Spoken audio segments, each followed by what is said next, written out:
ہماری وہ نوجوان نسل جو کالج اور یونیورسٹیوں میں تعلیم حاصل کر رہے ہیں، ان کا رجحان جو ہے وہ الحاد کی طرف ہو رہا ہے۔ یعنی وہ ایسی باتیں کرتے ہیں جس سے یہ معلوم ہوتا ہے کہ وہ اللہ کی ذات کا ہی انکار کرتے ہیں، اور اللہ تعالیٰ نے قرآن مجید میں ایسے لوگوں کا رد کیا ہے، بلکہ اللہ تعالیٰ فرماتے ہیں کہ جو میری ذات کا انکار کرتے ہیں،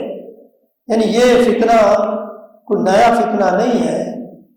یہ ان پرانے فتنوں میں سے ایک فتنہ ہے جو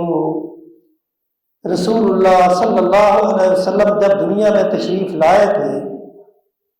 یہ فتنہ اس وقت بھی موجود تھا اور اس سے پہلے بھی یہ فتنہ موجود تھا۔ تو اللہ تعالیٰ نے اس کا رد کرتے ہوئے قرآن میں ایسے دلائل دیے ہیں کہ جن سے انسان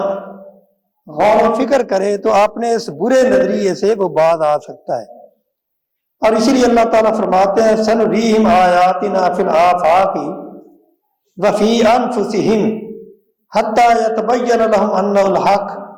اولم یکفی بربک انہ علی کل شیء شہید۔ ہم ان قریب ان کو اس دنیا میں اپنی نشانیاں دکھائیں گے، وفی انفسہم بلکہ ان کے اپنے نفسوں میں ایسی نشانیاں دکھائیں گے، حتی یتبین لہم انہ الحق، حتیٰ کہ ان کے لیے واضح ہو جائے گا کہ جو بات ہمیں کہی جا رہی ہے وہی حق ہے، جو ہمارے نظریات ہیں وہ باطل ہیں۔